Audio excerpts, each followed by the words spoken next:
인사 다시 시작해야 되나요?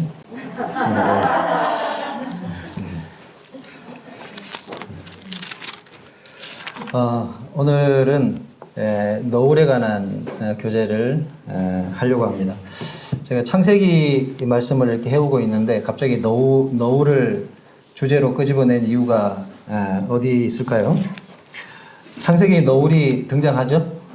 예, 맞습니다. 지난번에 제가 교제할 때 아브라함의 늙은 종과 리브가에 관한 얘기를 잠시 언급했던 부분이 있었습니다. 이제 리브가가 이삭에게로 오는 과정 속에 이 너울이라는 단어가 등장하고 있는데 24장 65절을 한번 펼쳐서 보시겠습니다. 창세기 24장 65절. 구약 몇 페이지냐? 34페이지. 창세기 24장 65절 말씀을 같이 한번 읽어보겠습니다. 찾으셨습니까? 네, 같이 한번 읽어볼게요. 시작. 종에게 말하되 들에서 배회하다가 우리에게로 마주오는 자가 누구냐? 종이 이르되 이는 내 주인이니이다. 리브가가 너울을 가지고 자기의 얼굴을 가리더라. 자, 여기 보면 이제 너울이라는 단어가 등장하고 있죠. 지금 이 말씀이 기록된 연대가 몇 년 정도 될까요? 지금으로부터? BC? 대충 몇 년 될 것 같아요? 아브라함 시대니까? 한 4,000년? 지금으로부터 대략 한 4,000년 전에 기록된 내용이라고 볼 수 있죠. 우리가 우리 모임, 그러니까 브래들린 쪽의 계통에서 우리는 이제 교회 올 때 자매님들 너울을 쓰죠. 여기 앉아 계시는 이제 자매님들 너울 안 쓰시는 분은 없습니다. 침례 받으시면 다 너울을 쓰시는데 본인이 너울을 쓰는 의미에 대해서 정확하게 알고 쓰고 계십니까? 아니면, 안 쓰면 이상하니까 쓰시는 건지, 알고 쓰시는 분도 계실 거고, 또 아직 이 부분에 대해서 깊은 이해가 없이 쓰고 계시는 분들도 있을 거고, 일전에 제가 좀 노성도님들과 이런 교제를 한 적이 있었는데 제가 물어본 적이 있었어요. 굉장히 오래되신 분들이죠. 너울을 왜 쓰십니까? 이렇게 물었습니다. 이게 80 거의 다 된 노모치님께서 내 한평생 써왔는데 뭐 지금 새삼스레 그걸 묻노? 막 이렇게 얘기를 하시더라고요. 평생 썼다는 게 평생. 그러니까 안 쓰면 이상한 거예요. 이것이 우리들의 전통과 관습이 되어 있기 때문에 또 청년 세대들도 당연히 이제 다 쓰는 거로 배웠기 때문에 쓰는 이유에 대한 부분보다는 그냥 너울을 써야 되는 거구나 이렇게 하고 쓰는 겁니다. 우리 다희자매는 어때? 그렇죠. 이 너울이 어떤 의미가 있지? 막 이렇게 생각하고 쓰나요? 그렇진 않죠. 네. 이게 지금 세대에 어쩌면 우리가 당면하고 있는 어쩌면 숙제 같은 걸 수 있는 부분이죠. 근데 갑자기 창세기 내용의 너울과 우리가 지금 실행하고 있는 이 너울의 문제를 연관시켜서 얘기하는 이유가 뭘까요? 사실은 조금 다릅니다. 이 의미는요. 일반적으로 아랍 쪽, 이제 우리가 이제 지중해 근동이라 그러죠. 이제 그쪽에서는 대부분 옛날부터 이렇게 여자들이 머리를 가리는 것, 너울의 형태가 다양하잖아요. 우리처럼 이렇게 수건 이런 거 말고 이게 막 이렇게 감싸는 형태의 너울.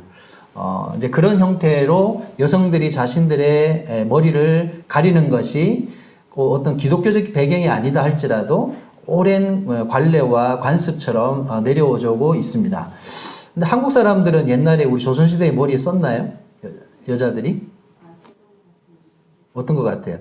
남자들은 갓 쓰잖아요, 갓. 외출에 썼습니까? 저는 잘 모르겠습니다. 우리가 뭐, 이래 보면 이렇게 보자기 이렇게 쓰고, 이게 가리죠. 그죠? 뭐 저고리 같은 것 같고. 왜 썼을까요? 뭔가 어떤 정숙의 의미가 있지 않았을까요? 그러니까 여성들이 뭔가 자신을 가리는 거가 어떤 정숙하고 어떤 그런 의미가 담겨 있었던 것 같아요. 그렇죠? 예, 막 화려하게 자기를 드러내지 않는 거죠. 근데 요즘 여성들의 어떤 여성상은 어떻습니까? 자신들을 드러내는 어떤 세대에 우리가 살고 있죠. 이게 문화적 차이라고 조금 이해가 되어집니다. 우리 뒤에 지금 배경이 어떻습니까? 자, 어떻습니까? 이게 마음에 드시는 분들이 있으시나요? 자, 여기 세대 차이가 나오는 겁니다. 이게 마음에 드시면, 아, 나는 조금 올드한 세대구나, 이렇게 하셔야 됩니다. 이게 이상하다, 이러면은, 아, 신세대구나, 이렇게 하셔야 됩니다. 사실 이거, 어제, 교회에서 사경회 이렇게 했는데, 올라와서 보니까, 여기 이제 우리가 공사를 하려고 제가 이렇게 물건을 시켜놨는데, 이 알판이 박혀 있었어요. 흰색 알판이. 근데 이걸 하나를 이렇게 탁 떴는데 그냥 이렇게 툭 떨어지네요. 근데 보니까 이게 인테리어가 되어 있던 거예요. 여러분도 아셨는지 모르는데 제가 떼서 보니까 이거를 인테리어 마감을 쳤더라고요. 이 보시면 이게 도색한 겁니다. 예, 이 바다 이렇게 먹여가지고. 예, 해가지고 기둥도 똑같이 되어 있더라고요. 근데 아마도 이걸 인테리어 이게 하시던 분이 해놓고 뭐가 이상했나 봐요. 그래가지고 급조해가지고 뭘 갖다 붙인 겁니다. 필름도 붙이고 붙였더라고요. 예. 근데 감초였던 게 드러났잖아요. 그렇죠? 우리가 어떤 이 노을의 문제에 대해서 사실은 이렇게 크게 의식하지 않고 우리가 실행하는 모임의 전통 같은 것들이 있습니다. 근데 오늘 이 문제에 대해서 한번 이렇게 생각해 봤으면 좋겠어요. 기존에 이제 노을에 대해서 교재를 들어보셨던 분들이 계실 겁니다. 그리고 지금 이제 우리 한국의 브레들린 안에서 이 노을의 문제가 한참 이슈화 될 때가 있었어요. 수년 전에. 그래가지고 지금은 몇몇 모임들은 사실 이 노을을 좀 자유롭게 합니다. 그러니까 자유의사에 맡긴다고 보시면 돼요. 이제 쓰는 것 자유. 그러니까 꼭 안 쓴다고 해서 이것이 뭔가 문제가 있다 이렇게 보는 시각을 가지지 않는 교회들도 더러 있습니다. 이 우리 모임 안에서도요. 그러면 왜 그런 견해들이나 입장들이 나오게 되었을까에 대해서 그런 부분도 한번 같이 겸해서 살펴보고자 합니다. 자, 제목이 노을이죠. 그렇죠? 그 밑에 부제가 있습니다. 같이 한번 읽어볼까요? 시작. 하나님의 영광을 드러내다. 자, 결론을 적어 놨습니다. 결국에는 우리가 노을을 쓴다고 하는 그 최종적인 의미에는 하나님의 영광을 드러내는 행위이다. 이게 오늘 전하고자 하는 메시지의 핵심입니다. 근데 여기에 도달하는 그 과정에 대해서 좀 살펴보고자 합니다. 자, 요 말씀 읽었고요. 자, 제가 몇 가지 사진들을 좀 준비해 봤습니다. 여기 보면 우리 지금 이제 지구상에 있는 많은 교단들이 있죠. 그러니까 일반 이단을 포함해서 많은 종파 종교들이 있습니다. 그 종교에서 여성들이 하고 있는 복장들을 쭉 이렇게 제가 열거해 놨어요. 힌두교 있고, 일본 불교 수녀도 있고, 조라스트교도 있고, 처음 들어보는 이름이 많더라고요. 두루즈교 이런 것도 있고요. 도교 수녀. 다채롭죠, 그렇죠? 쓰고 있는 모습들도. 이게 또 어떻습니까? 카톨릭 수녀도 있고요. 동방정교, 후토교, 퀘이트교, 메노나이트교. 메노나이트는 이제 브래들린하고 제일 가까운 쪽이라고 보시면 됩니다. 우리 쓰고 있는 거랑 비슷합니까? 어떻습니까? 예. 여러분들은 저기 노을 어디서 사오시나요? 예, 만드시는 분도 있고 주로 노을 파는 데가 제한돼 있죠. 천주교 쪽에 가서 사오시죠. 그렇죠. 예. 자, 이건 어떻습니까?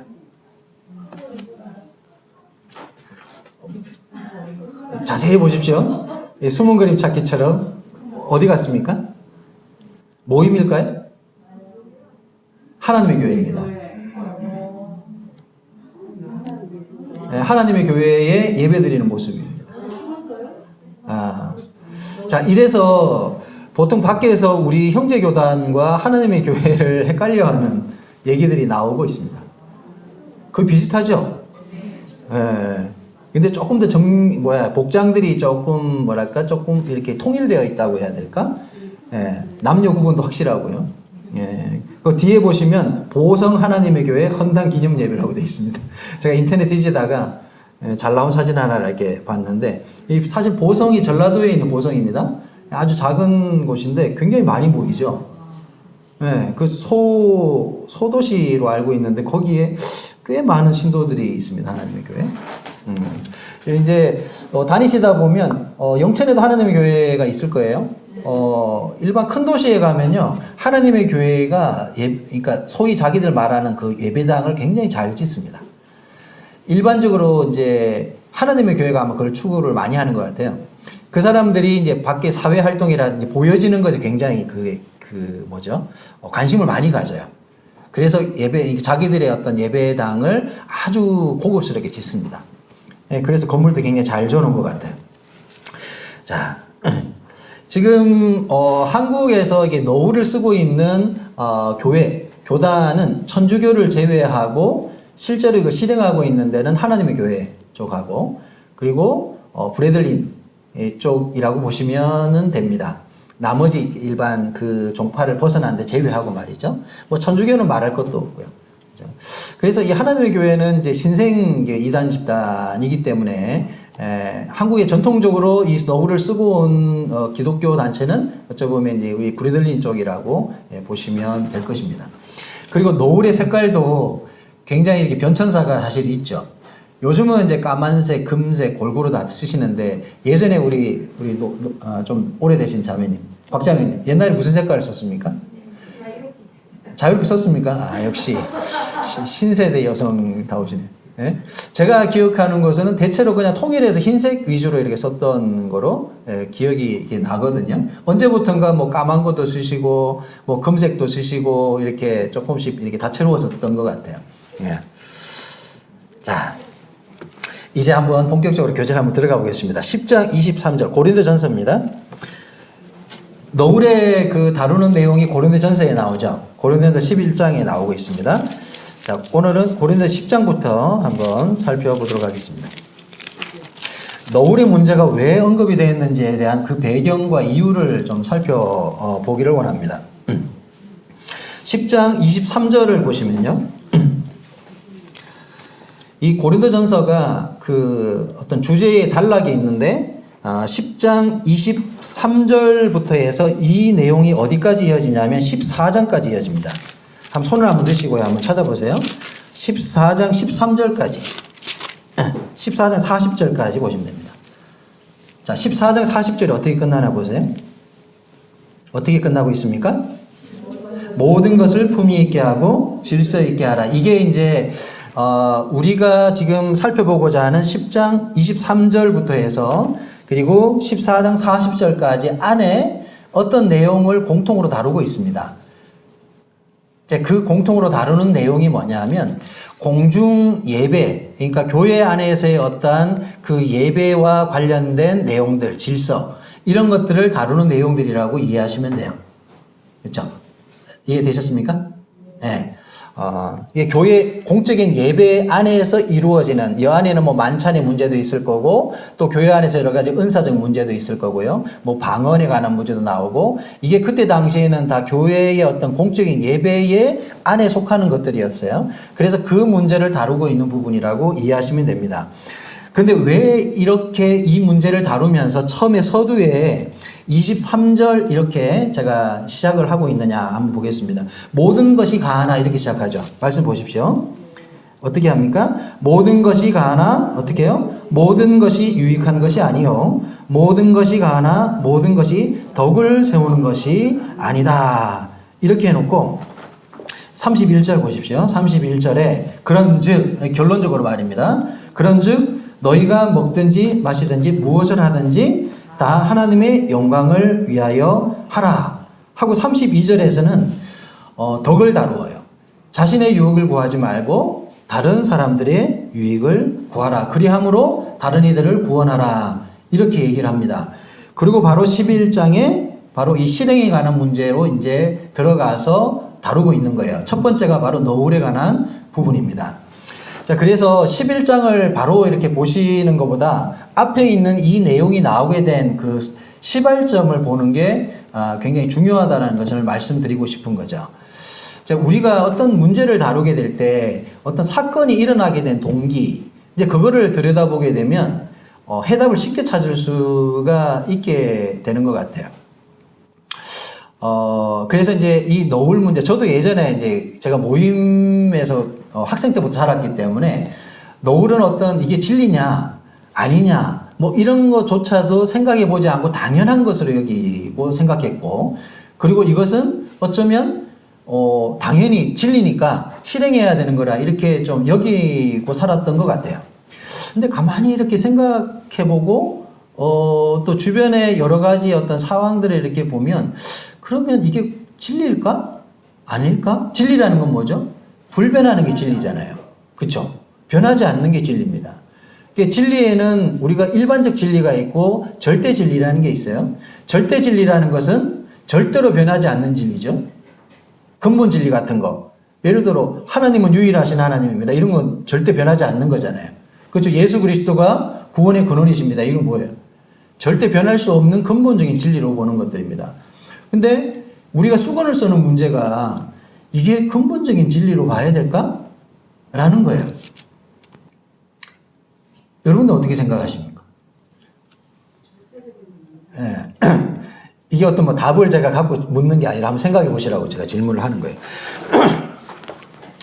죄송합니다. 물 좀 마시겠습니다. 이번 일주일은 굉장히 힘드네요. 뭐 하는 게 많아서 그랬는지 좀 힘듭니다. 어제 우리 청년들 사경회 하는데 같이 이렇게 참석을 했었는데 하루 왼쪽에 있는 게 참 좋긴 한데 굉장히 피곤하더라고요. 자, 하나님의 영광을 위하여 하라 하는 범주 안에서 노을이 나왔어요. 그렇죠? 제가 노을의 부제가 뭐라 그랬어요? 하나님의 영광을 드러내라 이렇게 했잖아요. 그러니까 분명한 노을의 의미 속에는 하나님의 영광이라고 하는 최종적인 의미의 전달이 있는 건 분명합니다. 하지만 노을을 쓰는 이 행위 자체가 이것은 바울이 뭐라고 얘기를 하냐면 전통이라고 얘기해요. 내가 너희에게 전하여 준 전통 이렇게 설명합니다. 그 2절에 나오죠? 11장 2절 보십시오. 내가 모든 일에 나를 기억하고 또 내가 너희에게 전하여 준 대로 그 전통을 너희가 지킴으로 어떻게 해요? 너희를 칭찬한다. 자, 이 교회 안에는 우리가 관습과 전통이라는 게 있어요. 전통이라는 거 어떻게 생깁니까? 우리의 어떤 그 문화, 그러니까 우리가 어떤 약속을 하게 되면 그것이 서로의 약속에 의해서 규칙이 정해지면 이게 전통이 되기 시작하는 거예요. 근데 전통이 꼭 나쁜 건 아닙니다. 왜냐하면 그 전통 속에는 좋은 의미를 담고 있을 수가 있죠. 하지만 우리 학교 다닐 때 국어 시간에 배우셨습니까? 전통의 의미 속에는 부정적인 의미도 들어갈 수 있는 거예요. 왜냐하면 그것이 우리가 성경적인 전통에는 성경적인 근원에서 시작했지만 우리가 임의로 만들어 놓은 전통들도 사실 있거든요. 아까 말씀드렸잖아요. 수건을 어떻게 쓸 거냐? 뭐 흰색 쓸 거냐? 검정색 쓸 거냐? 미국에 가면 모자 쓰거든요. 브래들린이 모자를 씁니다. 시골에 가면 창이 긴 모자를 쓰고 도시로 갈수록 창이 짧은 모자를 씁니다. 재밌죠? 이게 우리가 어떻게 설명할 거냐 이거예요. 쓴다는 것에 대해서 동의했지만 쓰는 방식에 대해서는 또 다양했다라는 것입니다. 자, 그러면 이게 우리가 진리로 받아들일 거냐? 이 두 가지로 나누어서 생각할 필요성이 있는 거죠. 이 전통이라는 것은 외형적 형식을 말하는 거예요. 밖으로 드러나는 것들, 그렇죠? 우리가 만찬을 어떤 식으로 할 거냐 이런 것은 형식입니다. 뭐 예를 들어서 우리가 오늘 이제 떡을 떼잖아요.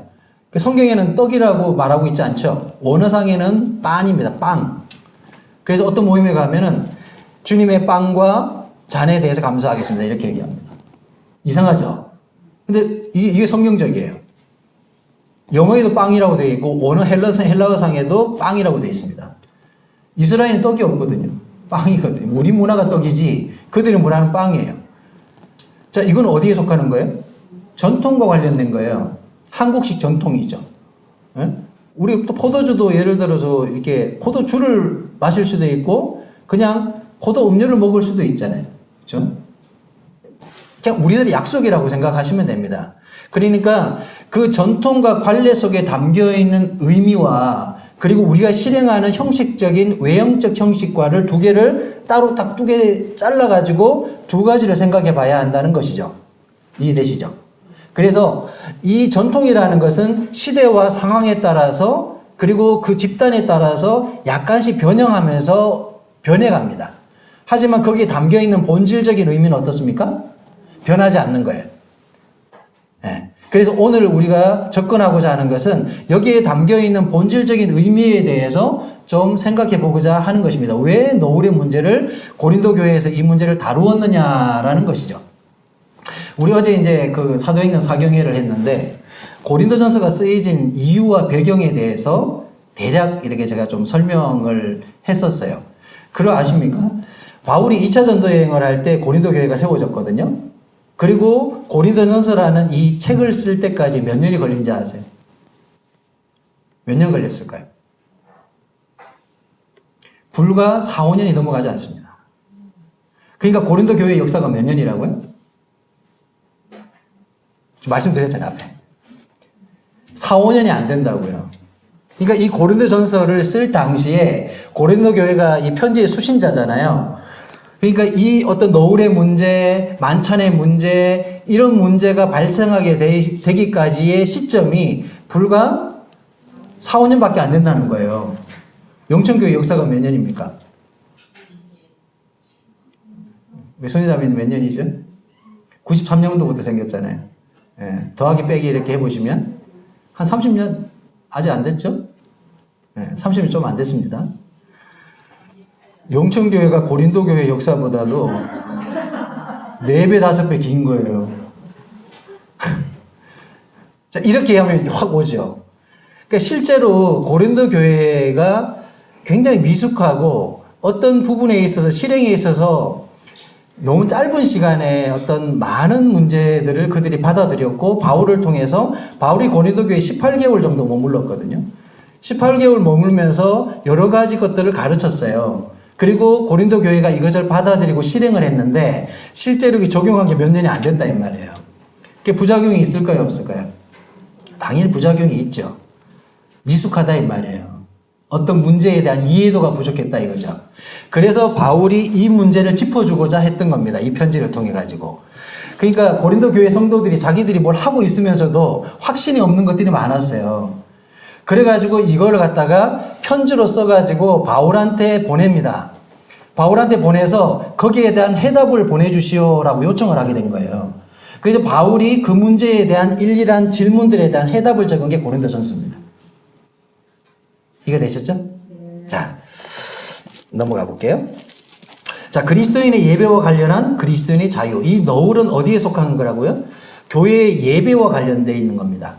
자, 노을을 어느 때 쓰시죠? 우리 옛날에 식당 가서 막 이렇게 밥 먹다가 이 가방에서 노을 끄집어내서 이렇게 쓰고 기도 한번 하고 그런 분 계시죠? 예. 틀렸습니까? 맞습니까? 예, 이건 개인의 믿음의 영역이라고 이렇게 보여지는데 어쨌든 성경에 나오는 노을의 범주는 공적인 예배, 교회 안에서의 어떤 예배 안의 범주 안에서 나오는 내용이라고 이해하시면 될 것입니다. 근데 이 노을이 왜 나오게 되었느냐? 모든 것이 가하나 모든 것이 유익한 것이 아니다. 여기에서 시작이 있는 거예요. 이제 그 당시 고린도라고 하는 지역은 무역이 아주 활발하고 유럽으로 건너가는 모든 해상 무역의 중심이 되는 곳이 고린도 지역이었다고 보시면 되고요. 그러다 보니까 잘 사는 도시였죠. 그리고 여성들의 어떤 의식이나 문화 가운데서 어떤 의식이 있었냐면 요즘 시대라고 비슷하다고 생각하시면 돼요. 그러니까 여성들의 의식이 자유로워졌어요. 잘 사는 사회가 그렇습니다. 요즘의 여성들의 어떤 생각이 어떻습니까? 자유롭죠. 많이 자유로워졌어요. 예? 뭐 그걸 선을 넘어가지고 약간 여성 우월적인 이런 사고를 드러내는 어떤 문화도 생겨나고 있는데 사실 이건 좀 극단적으로 이렇게 보고 있습니다. 남녀는 평등하고 역할이 다른 것이지 누가 높고 낮으면 문제는 아니라고 생각해요. 뭐 여성이 더 낫냐 남성이 낫냐 이런 그 이분법적인 이런 접근은 결코 좋은 접근법은 아닙니다. 사실 교회도 은근히 남녀 차별적인 그런 문화가 없지 않아 있었던 게 사실이죠. 그렇죠? 그래서 우리가 교회 역사에는 그 뭐냐면 진자운동 같은 반작용이라는 게 항상 이제 존재했다 그래요. 그러니까 너무 경건을 추구하다 보면 여기에 대한 반작용이 뭐가 나와요? 개혁주의적인 그런 그 교회가 나오는 거예요. 너무 억누르니까. 그쵸? 또 너무 개혁적으로 가다 보면 어떻게 돼요? 아, 이거 아닌 것 같아. 그래, 어떻게 다시 경건주의로 돌아가게 되는 거예요. 또 너무 경건주의로 가다 보면 또 어떻게 해요? 다시 또 개혁주의로 가는 거예요. 이게 교회사의 역사입니다. 이렇게 왔다 갔다 하는 거예요. 우리 한국도 비슷했죠. 옛날에 교회 가면 교회는 굉장히 엄숙한 곳이었죠. 근데 언제부턴가 개혁운동이 일어나면서 교회는 굉장히 활발하고 오순절주의가 막 성행하게 된 게 여기에 대한 반작용으로 이해하시면 되죠. 근데 이게 좀 너무 가다 보니까 아, 우리가 다시 말씀으로 돌아가자 이렇게 해가지고 조금 더 요즘은 성경적인 입장으로 좀 돌아가고 있는 또 추세이기도 합니다. 그러니까 이게 왔다 갔다 한다고 보시면 되는 거예요. 그런 것처럼 그 당시에 고린도 지역에 어떤 문화가 있었냐 하면 여성들의 자유에 대한 보장, 그리고 여성들의 그 고대 사회의 여성들은 억압받는 뭔가 하등한 존재로 인식되던 세상이었어요. 고대 사회는 더 그랬습니다. 근데 이 고린도 사회에서 여성들이 어떤 의식들을 가지고 있었냐 하면 우리가 왜 이렇게 하등한 취급을 받아야 돼? 여성도 마음껏 발산하고 활동할 수 있는 거 아니야? 이런 의식을 가진 여성들이 존재했다고 합니다. 근데 그들이 구원을 받은 거예요. 이해가 되셨어요? 네, 구원받는 자유잖아요. 그죠? 구원받는 성도들이 이제 고린도 교회에 막 들어지기 시작했는데 그런 의식을 가지고 있던 여성들이 어디에 들어왔다고요? 교회에 들어온 거예요. 그러니까 이것이 어디에 영향을 미쳤냐 하면 바로 노를 쓰는 문제까지 영향을 미치기 시작했어요. 왜냐하면 그 당시의 문화는 뭐 여기에 대한 견해는 조금씩 다르긴 한데 뭐 좀 이렇게 안 좋은 직업을 갖고 있는 어떤 뭐 창녀들이라든지 그런 여성들이 노를 쓰지 않고 자신을 드러내는 역할을 했다. 뭐 이렇게 보는 견해도 있고 아니면 그런 일을 하는 사람들이 노를 썼다. 라고 이렇게 보는 학자들도 있고. 근데 통상적으로는 어떻게 이해하냐면은 보편적인 여성들은 자신의 머리를 가리는 것이 일반적인 전통이고 문화였다는 거예요. 이게 아름다움의 미의 기준이었던 거죠. 제가 물어봤죠. 조선시대에 우리 이렇게 뭐 이렇게 쓰고 정숙함의 어떤 표상 같은 거죠. 그러니까 그런 것들은 우리의 본능으로도 알고 있는 부분이에요. 그렇죠? 근데 이게 어디에 들어왔다고요? 교회에 들어왔어요. 교회에 들어왔는데 보니까 여성들이 뭔가 자신을 가리는 어떤 뭔가 이것이 문화적으로도 익숙한 것이었는데 우리가 뭐 굳이 그럴 필요 있어? 이렇게 생각한 거예요. 그래서 어떻게 해요? 쓰는 문제를 벗어버리기 시작한 거죠. 예? 우리한테 자유가 있는 거야. 그래서 여기 나오는 얘기가 그거예요. 모든 것이 가하나 뭐예요? 모든 것이 유익한 것이 아니다. 모든 것이 가하나 모든 것이 덕을 세우는 게 아니다. 물론 이것은 우상의 재물에 관한 문제를 얘기했지만 이게 어디로 연결되는 거냐 하면 그 당시에 여성들의 의식의 문제를 드러내고 있었다라고 보시면 됩니다. 우리한테도 그런 생각이 있잖아요. 우리에게 자유가 있잖아요. 신앙의 자유가 있어요. 믿음의 자유라는 게 있어요. 근데 이 생각이 너무 넓게 확장해 가다 보면 어디에까지 미치냐 하면 우리가 넘어가지 말아야 될 선까지도 생각이 미치게 되는 거예요. 그러지 않을까요? 원칙은 있어야 되잖아요. 근데 원칙을 넘어서 내 생각이 너무 앞서가다 보면 굳이 우리한테 뭐 그리스도인이 자유인데 예? 뭐 이렇게 할 필요 있어? 라는 생각이 있는데 그 중에 너울의 문제가 있었던 거죠. 혹시 여러분 자매님들 중에 너울 쓰는 게 조금 귀찮기도 하고 굳이 이거 써야 되나 이런 생각 해보신 분들 있어요? 신여성들이 아니네. 예? 좀 이런 고민도 해보셔야 돼요. 그치? 사실은. 응? 형제들은 왜 안 쓸까요? 쓰려면 다 같이 뒤집어 써야지. 응? 그렇지 않나요? 네. 불공평하잖아. 왜 자매님들만 쓰고 귀찮고로 형제들은 안 쓰냐.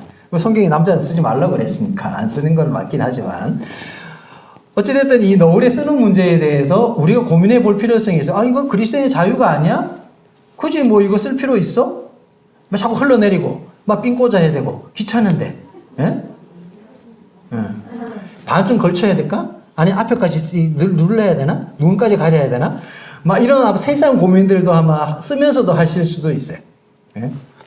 아닌가? 예, 그럴 것 같은데. 자, 그래서 고린도 성도들의 너울에 대한 태도와 인식이 여기에까지 이렇게 확장됐다. 자, 배경이 이해가 되셨죠? 예, 왜 너울의 문제가 나왔는지. 자, 이렇게 했습니다.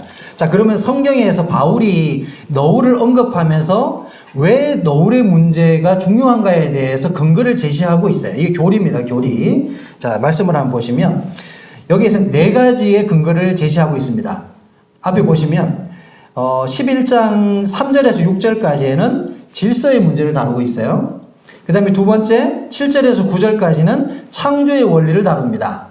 그 다음에 세 번째는 10절에서 천사들로 하여금 그 머리에 표를 두겠다 이런 평이 나오죠. 여기에는 하나님의 지혜적인 측면을 다루고 있습니다. 그리고 네 번째 마지막은 뭐예요? 자연계시라고 하는데 본성의 문제로 접근하고 있습니다. 자, 네 가지 이유를 대어서 우리가 이 여성들이 머리에 너울을 쓰는 문제가 하나님 앞에서 어떤 의미가 있는지를 밝히고 있습니다. 근거를 제시했다고 보시면 되는 거예요. 한번 뭐 우리 다 아는 말씀이지만 볼게요. 3절에서 6절까지 보시면 어떤 내용이 주로 나옵니까? 남자의 머리는 그리스도요. 여자의 머리는 남자요. 그리스도의 머리는 하나님이시라. 자, 여성의 머리는 누구라고요? 남자고. 남자의 머리는 누구요? 그리스도고. 그리스도의 머리는 하나님이시다. 이게 뭐죠? 질서입니다. 하나님의 이 질서에 대한 설명을 쭉 하고 있어요.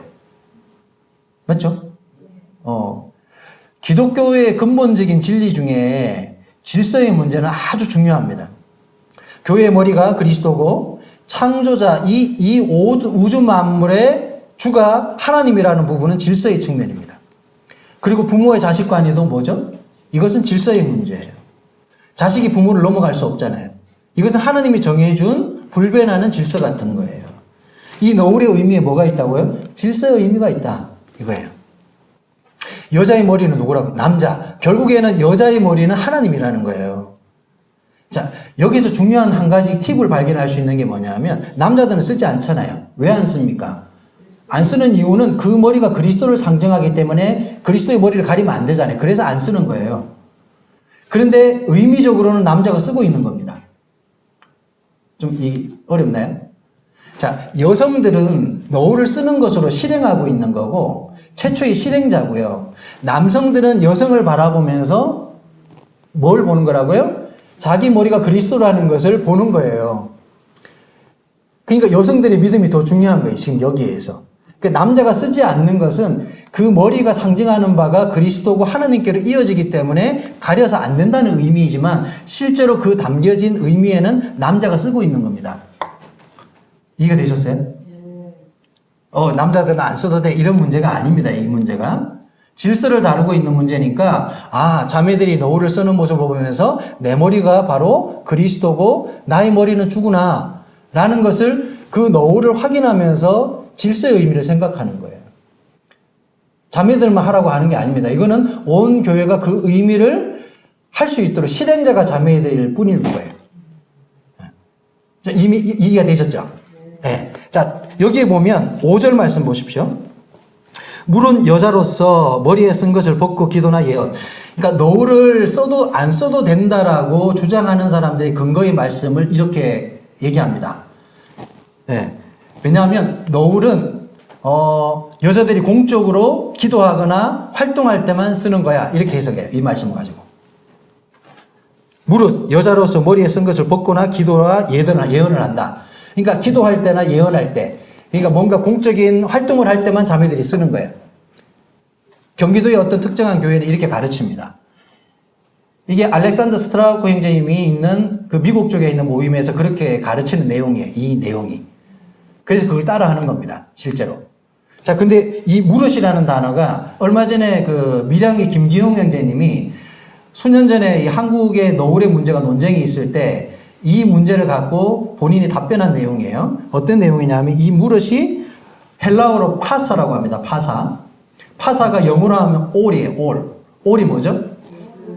모든이잖아요. 그렇죠? 그래서 이 무릇이라는 게 all이다. 그게 파사다 이 말이에요. 그러니까 다시 번역을 하면 어떻게 되죠? 모든 여자 이렇게 번역을 하는 거예요.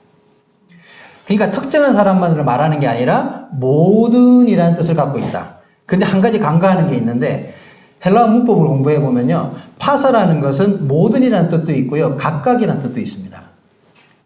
문맥에 따라서 달리 해석한다 이렇게 되어 있어요. 그럼 어떻게 되는 거예요? 여기서 각각 여성들로 해석할 수도 있다 이 말이에요. 그래서 이게 정확한 근거가 되지 않을 수 있습니다. 예. 이게 모든이라고만 하는 것은 문법에 대한 부족한 이해인 겁니다. 근데 문맥을 보십시오. 흐름이나 문맥을 보면 이 문맥상에서는요, 모든이라는 뜻으로 해석하는 게 맞습니다. 교회 안에 여성, 어떤 특정한 여성만을 말하는 게 아니에요. 흐름상을 봤을 때 일반적 여성들, 그냥 모든 여성을 지칭하는 것이 문맥적으로는 맞습니다. 원어상을 보지 않더라도 그렇습니다. 자, 그렇게 해서, 자, 두 번째, 창조의 원리를 설명하는데 7절부터 9절. 자, 하나님께서 인간을 창조하신 그 창조의 형상을 설명합니다. 남자는 하나님의 형상과 영광이다. 그죠? 그 머리를 마땅히 가리지 않거니와 여자는 남자의 영광이다. 자, 이제 질서를 얘기했다가 이제 영광의 의미를 설명합니다. 자, 하나님께서 인간을 어떻게 만들었어요? 자신의 형상을 따라 만들었잖아요. 하나님의 영광의 지위를 인간에게 부여했다 이 말이에요. 그래서 인간에게 이 땅을 통치하는 대의 통치권을 준 거예요. 생육하고 번성하고 땅을 다스리라 이렇게 얘기했잖아요. 그렇죠? 그러니까 인간은 하나님의 영광을 대신하는 겁니다. 그러니까 여성들의 너울의 의미는 뭐냐 하면 남자의 영광이 있고 여자의 영광이 있다고 하면 그 영광이 따로 때려 설명할 수 있는 게 아니다. 이걸 어떻게 생각하냐면 하나님과 예수 그리스도의 관계를 설명하는 거예요.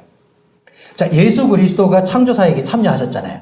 삼위 하나님이신데 하나님이 창조하셨지만 거기에 창조사역에 그리스도가 함께 하셨어요. 그런데 이것이 속해 있잖아요. 그렇죠? 근데 이 영광을 따로 설명할 수 있습니까? 따로 설명이 안 되는 거예요. 똑같이 남자와 여자도 똑같습니다. 남자의 영광과 여자의 영광은 나눠 설명하는 게 아니라는 거예요. 여자의 영광이 누구의 영광이 된다고요? 남자의 영광이 된다는 거예요. 이해가 되셨어요? 그리스도의 영광이 누구의 영광이라고요? 하나님의 영광과 같은 것이다 이런 의미예요. 그래서 우리가 남녀를 갈라치기 하지 않습니다. 교회라는 게 남자와 여자는 다르고 역할이 다른 것이지 그 영광을 차별하지 않는다는 것이죠. 그렇죠? 앞에서 질서를 얘기할 때 여성들이 너울을 쓰는 것은 질서적 의미가 있다. 다시 말해서 내 머리는 남자요, 그리스도요, 하나님이다. 마찬가지로 남자들이 자매님들을 볼 때 뭘 발견한다고요? 내 머리는 그리스도요, 그렇죠? 그 머리 위는 하나님이라는 것을 보는 거라 그랬잖아요. 실행자가 다를 뿐이라는 거죠. 그렇죠? 그래서 여자의 영광이 곧 남자의 영광이 되는 거예요. 그 영광을 함께 공유하고 있기 때문에 그렇습니다. 이해되셨습니까? 네. 자, 이 창조의 원리를 하나 설명한 거고요. 그 다음에 3번은 조금 난해한 부분이라 넘어가겠습니다. 4번 자연 계시가 있는데, 자, 긴 머리가 본성적으로 뭐 어떤 거예요? 14절 보십시오. 만일 남자에게 긴 머리가 있으면 자기에게 부끄러움이 되는 것을 본성이 너희에게 가르치지 않느냐 이렇게 나오죠. 본능, 본성. 아름다움의 기준에 대한 보편적 본성을 얘기합니다. 그러니까 이거 개인의 생각을 묻는 게 아니라 일반적으로 사람들이 생각할 때 여성의 아름다움은 어디서 나온다고요? 긴 머리에서 나온다 이 말이에요. 네. 젊은 총각 형제들은 긴 머리 여성을 다 좋아합니다.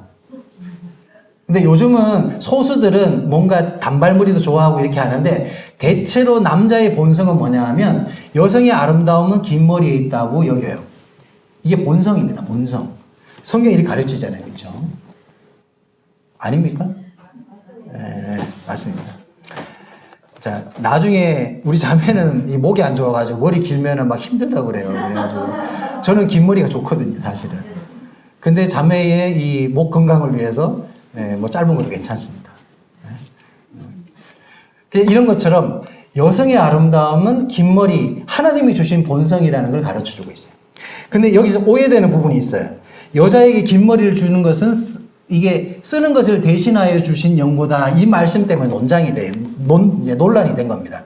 아, 그러면 여성이 긴 머리가 있으면 수건 안 써도 되네 이렇게 해석을 하는 거예요. 이게 그런 뜻일까요? 이게? 이거는 본성을 다루는 내용이지 대신하는 어떤 대체를 말하는 게 아닙니다.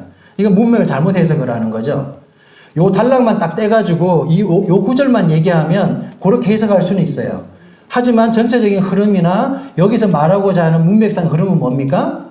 지금 그걸 설명하는 게 아니죠. 안 써도 되는 것을 대체를 얘기하는 게 아니라 써야 한다는 것을 전제로 깔고 얘기하고 있는 거예요. 그 중에서 근거를 첫 번째, 두 번째 논리적으로 설명하면서 마지막 단계에서 본성조차도 이걸 가르친다 이렇게 얘기하는 겁니다. 그런 것 같죠? 자, 그렇게 해서 하나님의 영광, 우리가 만일 여자가 긴 머리가 있으면 자기의 영광이 된다. 다시 말해서 머리를 가린다는 것은 결국에 하나님의 영광을 드러내는 행위라는 거예요. 왜? 나를 없애는 거기 때문에. 그래서 교회에는 다른 인간의 머리가 드러나면 안 된다는 거예요. 왜? 교회는 누구의 영광만 드러나야 해요? 하나님의 영광만 드러나야 하고 오직 교회의 머리는 그리스도라는 겁니다. 그리스도만이 드러나고 하나님의 영광이 드러나기 위해서 우리가 살아가는 거예요. 여기에 너울의 의미 속에 강력한 이 메시지가 들어있는 겁니다. 교회의 주인은 인간이 되어서 안 되고 하나님이 드러날 수 있도록 우리는 끊임없이 고민해야 한다는 것입니다. 어떻게 해야 하나님의 영광이 드러날까요? 이 숙제입니다. 우리한테 있는 숙제 같은 거예요. 지금 바울도 이 너울의 문제를 얘기하면서 그 숙제를 우리한테 던지고 있는 거예요. 너희가 지금 너희를 쓰느냐 마느냐 이 문제를 갖고 고민하고 있지만 실상 이 너울에 담긴 의미는 하나님의 영광을 드러내는 문제가 있는 거야. 본질적으로 접근해봐라 라고 말하고 싶었던 거죠. 자, 세 가지 근거를 댔습니다. 질서의 의미, 두 번째 창조의 원리, 세 번째 본성조차도 이걸 가르친다. 이렇게 얘기를 했습니다. 자, 한 가지 보완적으로 11절과 12절에서는 보완적, 남녀의 어떤 상호 관계를 설명하는 약간 삽입적인 의미가 있어요. 자, 남자 없이 여자가 있지 않고 여자 없이 남자는 있지 않다. 자, 혹자들은 이 교회 안에서의 어떤 그 수직적인 질서가 남녀의 차별을 얘기한다. 이렇게 접근하는 사람들이 있었는데 이것을 방지하기 위해서 얘기하고 있는 것 같습니다. 자, 남자는 누구의 뱃속에 나와요? 엄마 뱃속에 나오잖아요. 여자 없이 남자가 있는 게 아닙니다. 그리고 씨는 누가 줍니까? 남자의 씨를 통해서 납니다. 그래서 남녀라고 하는 것은 서로 주고받으면서 엉켜 있는 거예요. 누가 먼저고 누가 뒤에 있는 의미가 아니라는 거죠. 여러분이 자식을 낳았어요. 아들과 딸을 낳았는데 아들은 더 귀히 여기고 딸은 천히 여깁니까? 아니잖아요. 자식은 똑같은 존재입니다. 다만 대하는 접근법이 다른 거예요. 남자를 대하는 방식과 여자를 대하는 방식이 달라요. 왜? 가지고 있는 감성도 다르고 생각도 다르니까 키우는 방식도 달라지는 것입니다. 교회도 마찬가지로 여성의 역할이 다르고 남자의 역할이 달라요.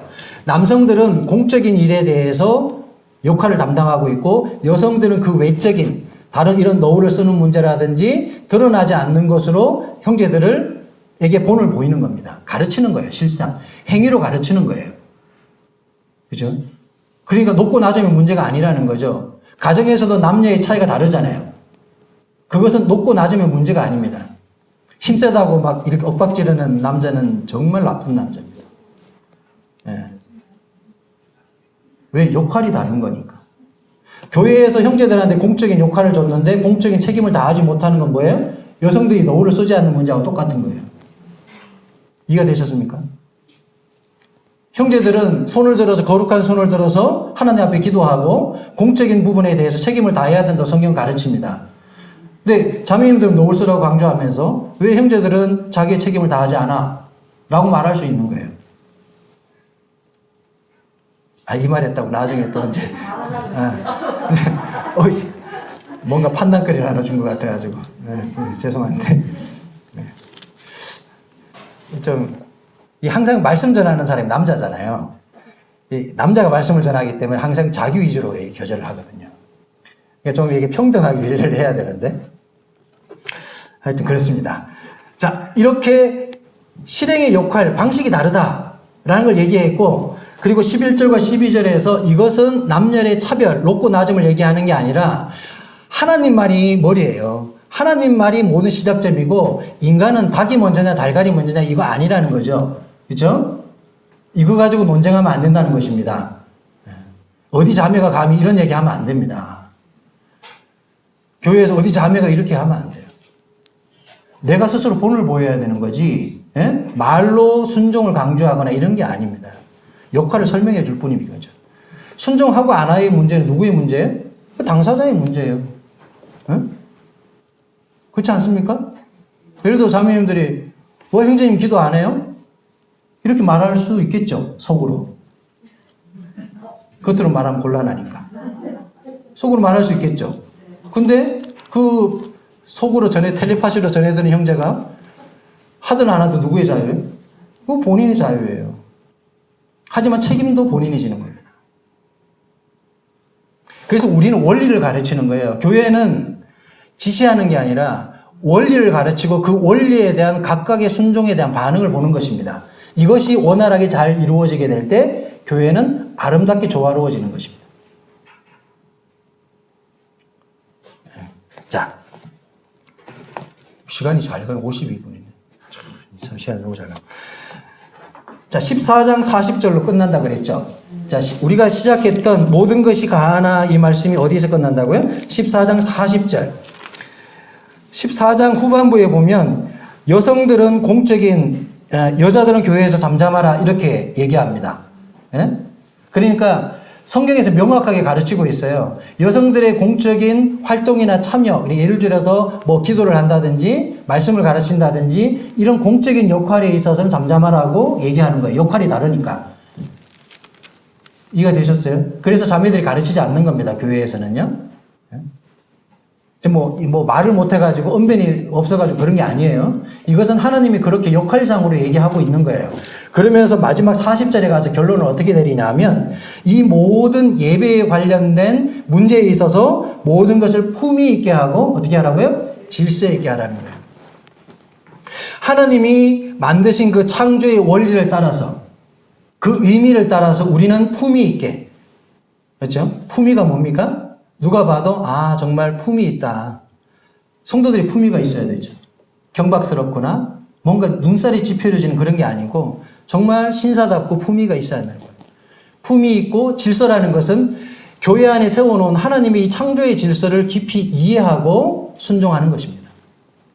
그래야만 누가 드러나요? 하나님의 영광이 드러난다는 거예요. 이 모든 게 해야 되는 근본 이유가 뭐라고요? 하나님의 영광이 드러나는 데 초점이 맞춰 있기 때문에 그렇습니다.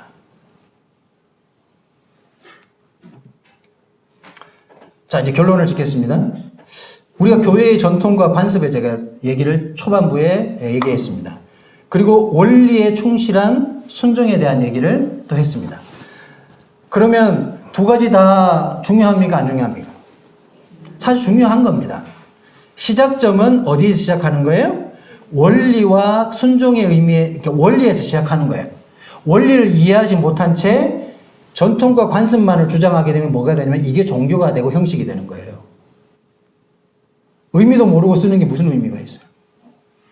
자매님들이 교회 와서 노을 쓰고 막 삿대질하고 소리 지르면 뭐예요? 노을 안 쓰는 것보다 못한 겁니다. 그거는. 노을을 왜 쓴다고요? 질서상 창조의 원리를 생각하고 내 머리가 그리스도구나. 그래서 내가 교회에 잠잠해야 되는 거구나. 그리고 내가 드러나서는 안 되는 거구나. 나의 삶, 나의 어떤 모습을 통해 주님의 영광이 드러날 수 있도록 내가 정말 삼가해야 되는 거구나. 이거 인식하는 거거든요. 그쵸? 근데 이런 거 없이 그냥 쓰고 와가지고, 야, 누구 형제 막 이제 삿대질 했어요.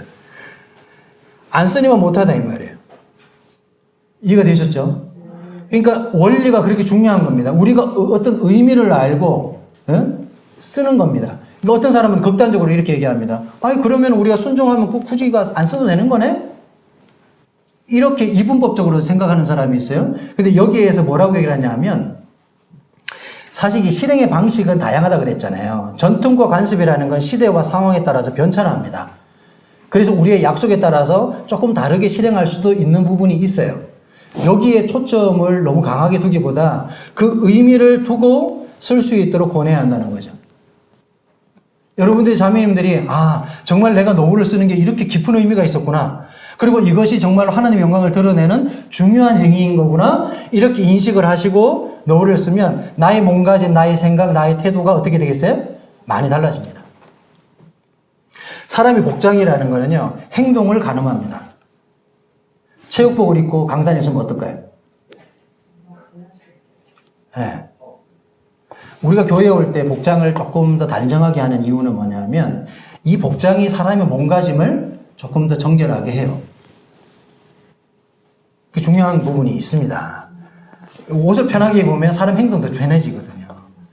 노을의 의미도 그런 관례와 관습이지만 그런 의미가 있어요.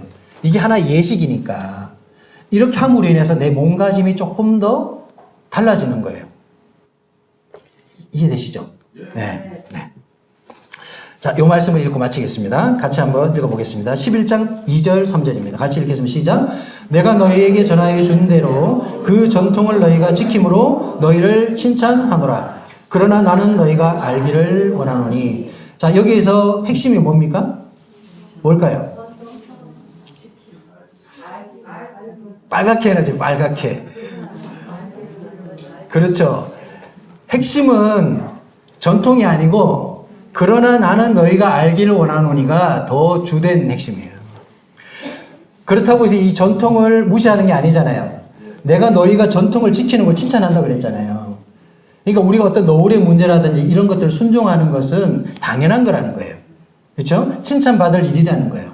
교회가 이걸 실행하는 부분이. 하지만 그 의미를 알지 못한 채 하는 것은 뭐라고요? 칭찬받을 일이 아니라는 거죠. 그래서 내가 수년밖에 되지 않은 이 고린도 교회가 겪고 있는 이 노을의 문제에 대해서 그 의미를 교리적으로 짚어주겠다 하면서 나는 너희가 알기를 원하노니 하면서 이 몇 가지의 근거를 제시하면서 쓰고 있는 겁니다. 11장. 이해가 되셨습니까? 네. 자, 결론이 이렇습니다. 노을의 의미 속에 하나님의 영광이 드러납니까? 노을은 하나님의 영광을 드러내는 행위입니다. 그리고 노을은 자매님들이 실행하고 있지만 실상은 형제들도 똑같이 쓰고 있는 것과 같은 의미입니다. 우리가 실행적으로 쓰고 있지 않을 뿐이지만 우리는 자매님들의 노을의 모습을 통해서 내가 영적으로 머리를 가리고 있는 것과 같은 것이라는 거예요. 예, 똑같이 생각하는 겁니다. 실행자가 다를 뿐인 것이다. 그리고 우리 모두는 누구를 드러냅니까? 하나님의 영광을 드러내는 것이다. 우리의 이 노을의 문제가 예배라고 하는 문제에서 나왔다 그랬잖아요. 그렇죠? 우리의 예배의 주체가 하나님이고 우리의 예배의 주체 속에 드러나야 되는 분은 하나님의 영광이라는 거예요. 이게 본질이라는 겁니다. 이게 핵심이라는 거예요. 그래서 우리의 관심사가 하나님의 영광이 있어야 한다. 그래서 노을은 귀찮은 존재가 아니라 조금 번거로울 수도 있고 하지만 이것이 정말 하나님의 영광을 빛내드리는 하나님의 영광을 드러나게 하는 정말 중요한 전통과 관습이라는 것. 그 부분에 대해서 오늘 전달하고 싶었습니다. 오늘 말씀은 여기까지 하겠습니다. 감사합니다.